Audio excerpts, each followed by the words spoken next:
अस्सलाम वालेकुम दोस्तों, मेरा नाम है इजहार खान। आप दे रहे हैं यूट्यूब। तो ये सैफन लिखता है, यही आप इस वीडियो में देखेंगे। इसको निकालेंगे, इसकी चूड़ी को।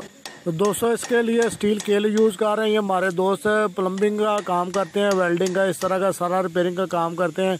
तो ये स्टील कील के साथ इसमें जगह बनाएंगे, उसके बाद स्क्रू ड्राइवर के साथ इजीली इसको निकाल लेंगे। तो दोस्तों ये सारे काम को हमारा तकरीबन आधे से पौना घंटा लगा था, आधे घंटे के अंदर अंदर हो गया था। तो इसीलिए आप इसको कर सकते हैं। अगर आधी पौने की चूड़ी कहीं भी वाशरूम की, कहीं भी टैप की टूट जाती है तो आप इस तरीके के साथ निकाल डाल सकते हैं। तो दोस्तों वीडियो बनाने का मकसद यही होता है, हमारे एक्सपीरियंस से आप लोग फ़ायदा उठाएं। जो नए कोई भी काम कर रहे हैं, समझ के, देख के, अपनी सेफ्टी करके और पानी को ज़ाया होने से बचाएं। पानी बहुत बड़ी अल्लाह ताला की बहुत बड़ी नेमत। तो दोस्तों स्टील कील के साथ जगह बन चुकी है। अब स्क्रू ड्राइवर लगा रहे हैं, मैकेनिकल स्क्रू ड्राइवर है। तो इसको हम स्क्रू रेंच के साथ हमारे दोस्त इसको निकाल लेंगे। इसकी जगह नया सैफन को लगाना और इसको गेज लगानी है। ये चिल्ड वाटर की सक्शन लाइन है, सक्शन लाइन पे गेज लगी हुई है। और ये मित्सुबिशी का 550 टन का चिल्ड वाटर का पंप है। तो इसमें देर है, काफ़ी पुराना हो चुका है, तकरीबन 2003 में लगा था। तो वक्त के साथ साथ आस्ता आस्ता चूड़ियाँ गल जाती हैं, वीक हो जाती है। चूड़ी वाली जगह वैसे भी वीक हो जाती है दूसरी लेंथ की निस्बत। हाँ तो दोस्तों स्क्रू ड्राइवर इसमें समझ ले ठोक के थोड़ा सा, तो फ्लैट वाला, तो उसमें बिल्कुल फिक्स हो गया। और एडजस्टेबल रेंच के साथ उसको खोलना शुरू किया तो वो खुलना शुरू हो गया। और जहाँ से हमने कील मारा था वो पंच होकर अंदर की तरफ चला गया और स्क्रू ड्राइवर की जगह बन गई। तो ये देखिए बहुत ही आसानी के साथ निकल गया। बाज़ का मुश्किल भी होती है, जल्दी नहीं खुल पाता, दोनों तरह ही हो सकता है, लेकिन ये बहुत ही आसानी के साथ निकल आया था क्योंकि चूड़ी की जो थिकनेस इतनी ज़्यादा नहीं थी जो सब। हाँ तो दोस्तों इसको लगा के देखते हैं। अभी वैसे चेक कर रहे हैं कि चूड़ी सही लग रही है। उसके बाद इसको धागा टेप लगा के, कोई भी सीलेंट भी लगा सकते हैं आप। तो हमारे पास ये दो चीज़ें हैं, धागा और टेप। तो दोनों को लगाएंगे। अभी इसको वैसे लगा के चेक कर रहे हैं ताकि चूड़ी को पता चल जाए चूड़ी ज़्यादा लूज तो नहीं है। तो आप देख सकते हैं वैसे भी फिक्स हो गया। तो इसको रिटर्न खोल लेते हैं और चूड़ी और भी साफ़ हो जाएगी। जो उसमें जंग है वो भी बाहर निकल आएगा। तो अभी तो इसका साइज़ लूज़ नहीं इतना हुआ। तो इसके बाद पेचकस स्क्रू ड्राइवर के साथ भी इसको साफ कर लेंगे ताकि अंदर नज़र आ जाए। ये दिखाने की कोशिश कर रहे हैं, काफ़ी ज़्यादा क्लियर है। तो जो छोटा मोटा जंग या कचरा उसको स्क्रू ड्राइवर के साथ बाहर निकाल लेंगे। मारना ना, कपड़ा नहीं है। हाँ तो इसको दोस्तों जो धागा धुगा लगा वो उसको बाहर निकाल रहे हैं। तो इसीलिए पेचकस मारे तो जंग जुंग हो तो वो निकल जाए। दोबारा फिर लगा के चेक कर लेते हैं। तो इसी अभी जो है इसको धागा लगाएंगे अच्छे तरीके से।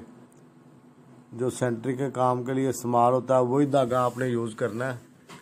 नलकी का धागा भी यूज़ कर सकते हैं, लेकिन हमारा तो इधर काम है इसलिए इस तरह का धागा और टेफलॉन टेप मौजूद होती है। तो टेप का भी रोल ऊपर कर देंगे। तो अभी इसको लगाते हैं। ये काम इतना मुश्किल नहीं था, लेकिन मुश्किल हो भी सकता है अगर पीस टूट जाए या नीचे से जॉइंट टूट जाए, क्योंकि काफ़ी पुराना काम करना हमेशा मुश्किल ही होता है। तो दोस्तों आपसे एक रिक्वेस्ट है, आप अगर आपने हमारे चैनल को सब्सक्राइब नहीं किया तो इसको सब्सक्राइब ज़रूर करें और बेल के बटन को पुश कर दें ताकि हर आने वाली नई वीडियो आप तक ईजीली पहुँच सके। तो मज़ीद धागे की ज़रूरत है, अभी मज़ीद धागा लगा रहे हैं। और इसी तरह टेप दोबारा फिर लगाते हैं और ताकि अच्छी तय बन जाए इसकी, क्योंकि चूड़ियाँ थोड़ी सी लूज़ हैं। तो थ्रेडिंग भी बोलते हैं इसको, टेक्निकल लैंग्वेज तो हम आम ज़बान में इसको चूड़ी बोलते हैं, लेकिन टेक्निकल लैंग्वेज में बोलेंगे तो थ्रेडिंग बोलेंगे इसको। तो ये हाथ से ही कसाई हो जाएगी, इतनी किसी और पैप रेंच से या इससे ज़रूरत नहीं इतनी। तो अभी इसमें जो है ना मैं हाथ रख के मैं देख रहा हूँ। तो दोस्तों अभी चेक कर रहे हैं एयर बाइक। पानी आ रहा है।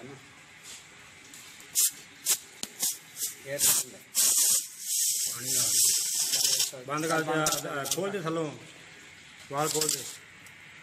तो अभी पानी इधर से बाहर आना शुरू हो गया, तो ड्रेन का वाल खोल देते हैं ताकि इधर से पानी ना बाहर आए और गेज हम लगा सकें।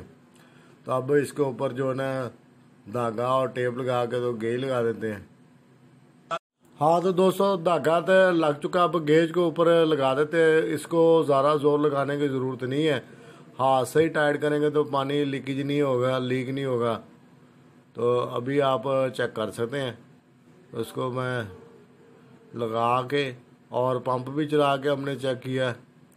इसको पंप को भी चला के साथ में चेक कर लेंगे, कहीं से लीक लूक ना नज़र आए, कोई लीकेज वगैरह ना नज़र आए।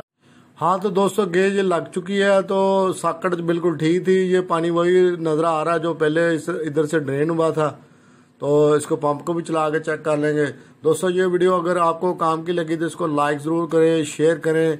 तो मिलेंगे नेक्स्ट वीडियो में, तब तक के लिए अल्लाह हाफिज़ दोस्तों।